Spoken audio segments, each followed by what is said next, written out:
चुका है। ये वीडियो हर उस व्यक्ति के लिए है जो लोकतंत्र को सिर्फ नारों और जुमलों से नहीं बल्कि जमीनी विकास में देखना चाहता है। अब सवाल पूछने का वक्त है, नहीं तो ये झूठ बार बार भेजा जाएगा।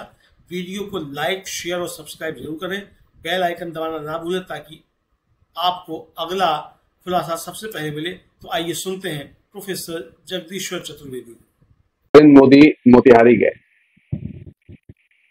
और मोतिहारी में जाते ही उन्होंने चुनाव संग्राम की घोषणा कर दी। और ये मोदी का एक स्टाइल है और मोदी के भाषणों का एक स्टाइल है। मोदी के भाषणों की भाषा का भी एक स्टाइल है, जिसे समझने की जरूरत है। मोदी का एक स्टाइल यह है कि सपने बेचो। मोदी सपने दिखाते हैं। अच्छा, गरीबों में आदत होती है सपने देखने की, लोकतंत्र में भी आदत होती है सपने देखने की। लोकतंत्र भी सपने देखता है और नरेंद्र मोदी लोकतंत्र के इस पहलू का जम के दुरुपयोग करते हैं। वे सपने बेचते हैं। अच्छा, वे ऐसे सपने बेचते हैं जो कभी पूरे नहीं होते।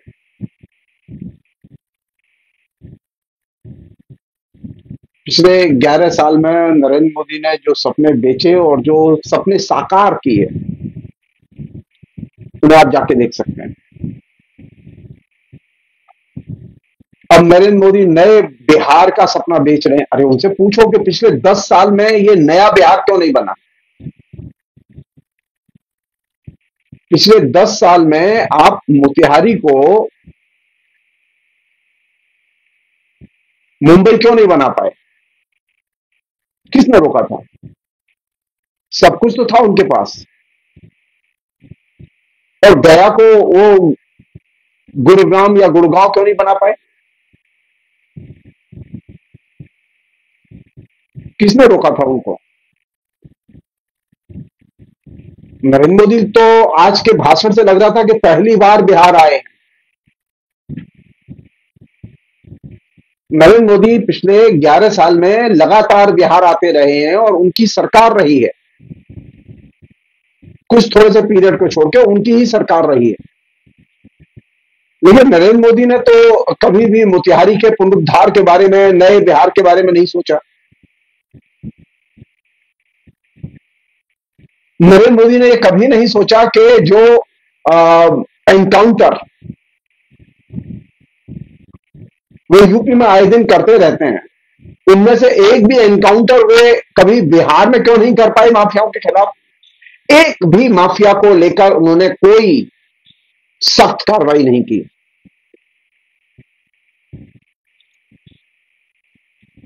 किसे मुंबई का सपना दिखा रहे नरेंद्र मोदी? मोतिहारी के अंदर जब वो बोल रहे थे तो जाहिर है कि गांव की जनता भोली जनता होती है, वो विश्वास जल्दी करती है। प्रधानमंत्री कह रहा है तो विश्वास करने वाली बात है, लेकिन इसे तो व्यवहार में देखना चाहिए लोगों को।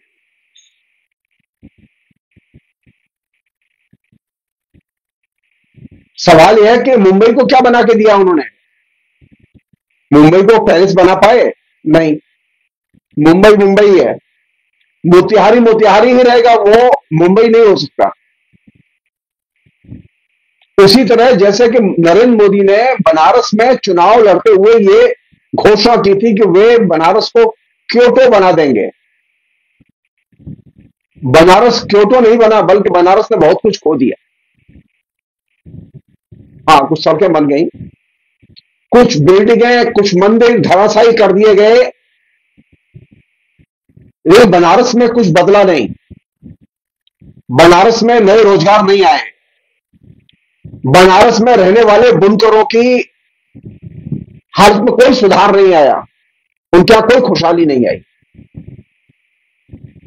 आप तय मानिए मोतिहारी में भी कोई खुशहाली नहीं आएगी। जब बनारस में खुशहाली नहीं आई है तो मोतिहारी में खुशहाली कहां से आ जाएगी? अगर नरेंद्र मोदी को यह लगता है कि मोतिहारी मुंबई बन सकता है तो हमारा तो एक ही प्रस्ताव है कि अब नरेंद्र मोदी को बिहार में रहना चाहिए, मोतिहारी में तो घर बनाना चाहिए और घर में अपने परिवार के लोगों को ले जाके रखना चाहिए। क्यों? क्योंकि मोतिहारी अब मुंबई होने जा रहा है और हम चाहते हैं नरेंद्र मोदी मुंबई में रहे। नरेंद्र मोदी का मुंबई प्रोपेगेंडा है और ये झूठ का एक बड़ा पुलंदा है। तो नरेंद्र मोदी को एक बीमारी है जिसे हम लोग सामान्य मीडिया की भाषा में कहते हैं प्रोपेगेंडा की बीमारी। नरेंद्र मोदी प्रोपेगेंडा खूब अच्छा करते हैं और नरेंद्र मोदी के जो वायरस हैं, जो मीडिया सेल के तौर पर काम करते हैं, वे भी प्रोपेगेंडा अच्छा करते हैं, क्योंकि वह वायरस जिसे स्पर्श करता है उसे वो फिर कहीं का नहीं छोड़ता। उस वायरस का इलाज नहीं है कहीं। तो मोदी का जो प्रोपेगेंडा वायरस है, अगर उसे आप ध्यान से देखें और समझें, तो नरेंद्र मोदी का मोतिहारी को मुंबई बनाने का जो सपना है वो एक तरह से वर्चुअल सपना है, झूठ है। उनका गया को गुरुग्राम बनाने का सपना वर्चुअल सपना है, वो झूठ है। हां, सतह पर कुछ चीजें घट सकती हैं, कुछ लोगों को ठेके मिलेंगे, कुछ लोग सड़क कंस्ट्रक्शन के काम में लगेंगे, कुछ बिल्डिंग कंस्ट्रक्शन के काम में लगेंगे, लेकिन अल्टीमेटली जनता को कुछ नहीं मिलेगा। अगर आपको हमारी बात पे विश्वास ना हो तो आप अयोध्या जाइए। अभी अयोध्या में नरेंद्र मोदी 1 साल पहले पार्लियामेंट के इलेक्शन जीतने के पहले तकरीबन 35,000 करोड़ रुपया निवेश करके अयोध्या का जीर्णोद्धार कर चुके हैं, लेकिन अयोध्या की गरीबी नहीं गई। होटल बन गए, रोड बन गए, मंदिर भी बन गया, गरीबों की जमीन छीन के औने पौने दाम पर नरेंद्र मोदी मार्ग का डेवलपमेंट हो गया, लेकिन अयोध्या के गरीबों की गरीबी नहीं गई।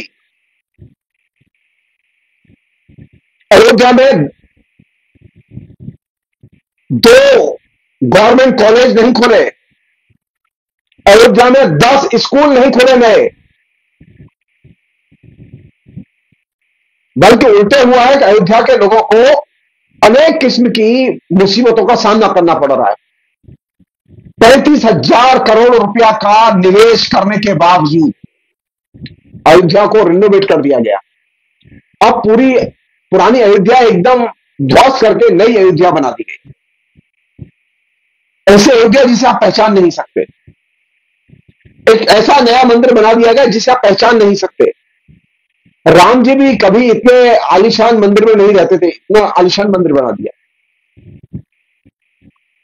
तो अगर डेवलपमेंट का मतलब होटल खोलना है, रोड खोलना है, मंदिर खोलना है, तो ये डेवलपमेंट नहीं है। अगर ये डेवलपमेंट होता तो बनारस में तो लोगों की बेरोजगारी खत्म हो जानी चाहिए थी। तो नरेंद्र मोदी 10 साल से वहां प्राइम मिनिस्टर हैं, हजारों करोड़ रुपए की योजनाएं, जिस तरह से अभी मोतिहारी में उन्होंने लोकार्पण किया है, समर्पण किया है, उनका शिलान्यास किया है, इसी तरह से शिलान्यास वो बनारस में करते रहे हैं, इसी तरह से शिलान्यास वो अयोध्या में करते रहे हैं। तो नरेंद्र मोदी की ब्यूटी है कि वो शिलान्यास प्रधानमंत्री है, और एक ऐसा प्रधानमंत्री है जो बोलता है वो करता नहीं है, और जो चीज करता है वो बोलता नहीं है। और यह सबसे खतरनाक चीज है।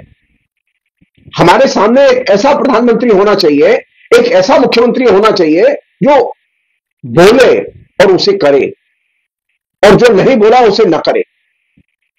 नरेंद्र मोदी ने प्रॉमिस किया था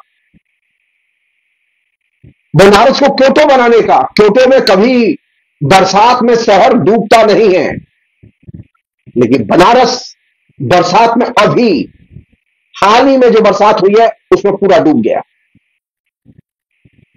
अब मेरी बात पे विश्वास करो तो आप जाइए, गूगल में सर्च कीजिए और वीडियो देखिए।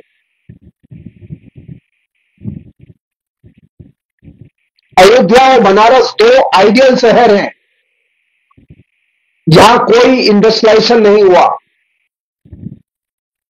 पूंजी निवेश हुआ है, कोई इंडस्ट्री नहीं आई है।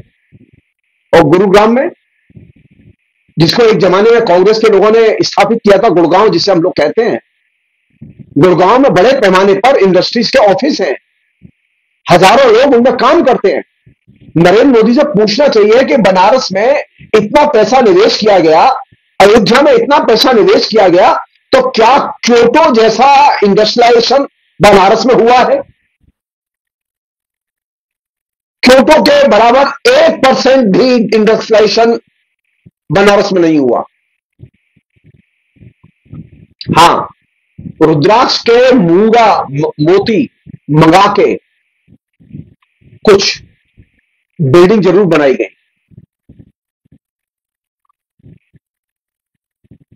क्योटो का मतलब है इंडस्ट्रियल सिटी और बनारस का मतलब है एक रिलीजियस सिटी। तो नरेंद्र मोदी ने बनारस को क्योटो बनाने का वायदा किया था, लेकिन बनारस में कोई इंडस्ट्री नहीं आई। नरेंद्र मोदी और उनके जो चंटू मंटू हैं, वे कम से कम 5 बड़े इंडस्ट्रियलिस्टों के नाम बताएं जिन्होंने कि वहां पूंजी निवेश करके इंडस्ट्री लगाई हो और वहां पर 5,000 नौजवानों को भी नौकरी मिली हो इंडस्ट्री में। ये जो सोकॉल्ड स्टार्टअप इंडस्ट्री जिसकी बात नरेंद्र मोदी ने आज कही है मोतिहारी में, उस स्टार्टअप इंडस्ट्री को भी आप देखें अयोध्या और बनारस में जाके, तो आपको बड़ा फ्लॉप शो नजर आएगा।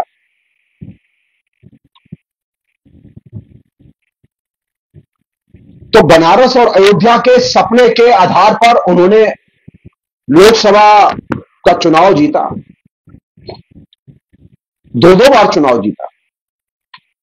लेकिन बनारस अभी तक क्योटो नहीं बन पाया है, बनारस अभी तक गुरुग्राम भी नहीं बन पाया है, बनारस अभी तक मुंबई भी नहीं बन पाया है। क्यों? बनारस में कोई इंडस्ट्रियलाइजेशन नहीं है। बनारस में जो बुनकर है उनकी स्थिति बद से बदतर हुई है। बनारस में बेरोजगारी बढ़ी है। नरेंद्र मोदी से पूछो, क्या क्योटो में बेरोजगारी है जिस तरह की बेरोजगारी बनारस में है? नहीं। नरेंद्र मोदी की आदत है झूठ बोलने की और पब्लिक में झूठ बोलने की, जिसे हम लोग प्रोपेगेंडा कहते हैं। प्रोपेगेंडा में हमेशा झूठ बोला जाता है और नरेंद्र मोदी इसके मास्टर है। हम चुनौती देते हैं आरएसएस के लोगों को, बीजेपी के लोगों को, वे पब्लिकली आए और बताएं कि हिंदुस्तान के जो 100 बड़े अरबपति हैं उनमें से कितने अरबपतियों ने बनारस में इंडस्ट्री लगाने के लिए पैसा लगाया और कितने हजार लड़कों को बनारस में नौकरी दी, कितने हजार लोगों को इंडस्ट्री लगा के अयोध्या में नौकरी मिली। अयोध्या में नौकरी, अगर बर्तन धोने की नौकरी को नौकरी कहते हैं, होटल में काम करने को नौकरी कहते हैं, बैरा की नौकरी को नौकरी कहते हैं।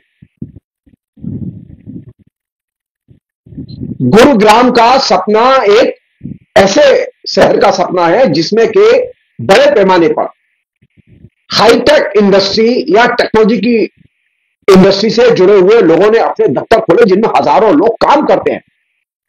नरेंद्र मोदी तो अपने शासन में एक भी शहर गुरुग्राम जैसा बना नहीं पाए पिछले 11 साल में, तो अचानक मोतिहारी में बनाएंगे वो, कमाल है।